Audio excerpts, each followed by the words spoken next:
Freedom of the press, the bedrock of America's democracy. The Founding Fathers knew that keeping a check on the powers that be would be essential to this country. So with the surveillance cameras filming us on every corner, shouldn't it be the right of the citizenry to film and keep law enforcement in check? Well, in Illinois, it's already illegal to videotape the police. And under the auspices of eavesdropping, it was previously illegal to record audio of them too. But just yesterday, a federal appeals court struck down the Illinois Eavesdropping Act, citing a violation of the First Amendment. There are countless cases of police abuse and brutality that would never have brought to light or justice without video footage. Some of the most infamous of them being Rodney King and Oscar Grant. Which brings us now to the case of Kelly Thomas. It's a tragic story of a schizophrenic homeless man who was brutally beaten to death by police officers. The story is just a year old, but yesterday a new surveillance tape from across the street was released to the public, and it shows the grisly details of the beating. Get on the ground! Get on the ground!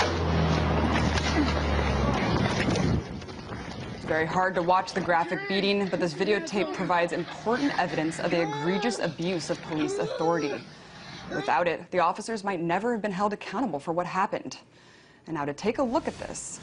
This is a photo of Kelly Thomas before and after. It's quite graphic and definitely puts a face on the consequences of these police officers' actions. Now, this is just another example of what minority communities have been saying for years and what the Occupy protesters across the country are now claiming, that police use excessive force on a daily basis. Here to talk more about our boys in blue is Tim Cavanaugh from Reason.com. Tim, we grow up in America thinking that law enforcement is there to serve and protect us. And when things like this happen, it kind of flies in the face of that societal myth. Would you say that this is systematic, or is this just a few bad apples? Well, can the choice be somewhere in between? I don't think it's systematic. I would, for example, differ with,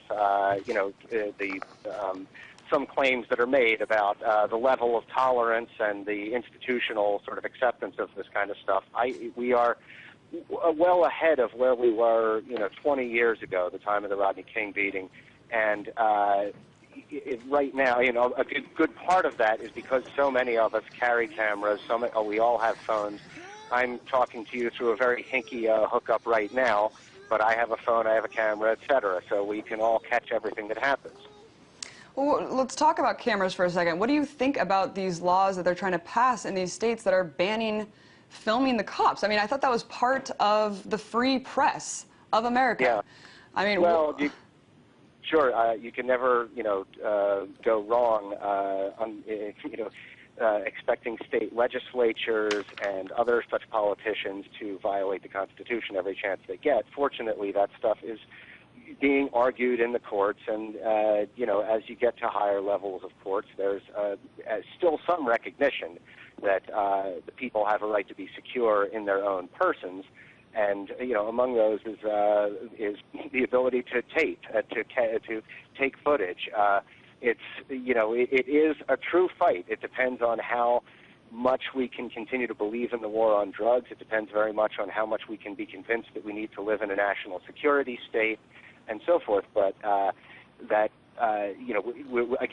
we're better off than we were when nobody had cameras, right? And there's nothing on the books right now that's going to take that away. So let's look on the bright side a little bit. Sure. Well, I mean, you could say the Oscar Grant case was a perfect example. There was a national outcry about the Oscar Grant killing, and May Chalet, some people would say he got brought to justice. But you're looking, I mean, he only served a couple months out of a 2-year prison sentence, and now is trying to get back on the force. I mean, do you think that these cops will even be held accountable, even if there is video footage?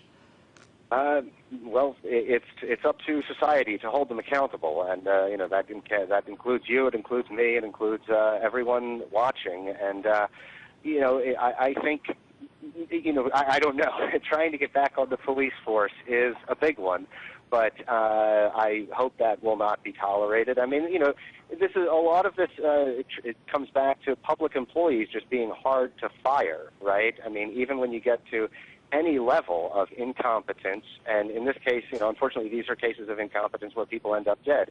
I'd suggest everybody, please look at Reason.com or Reason.tv. Look at the Kelly Thomas video, and just decide for yourselves what you think. I mean, this is stuff that was introduced in court. That's why we can see it. And it was a surveillance camera, which fortunately seemed to have remote operation or something, and was able to follow a little bit of what happened. You can't quite see how Kelly Thomas was actually murdered, but you can see the way that he was, Tim, he's almost being sadistically, I mean, the cops are almost getting sadistic pleasure out of beating Kelly. It is a highly disturbing video.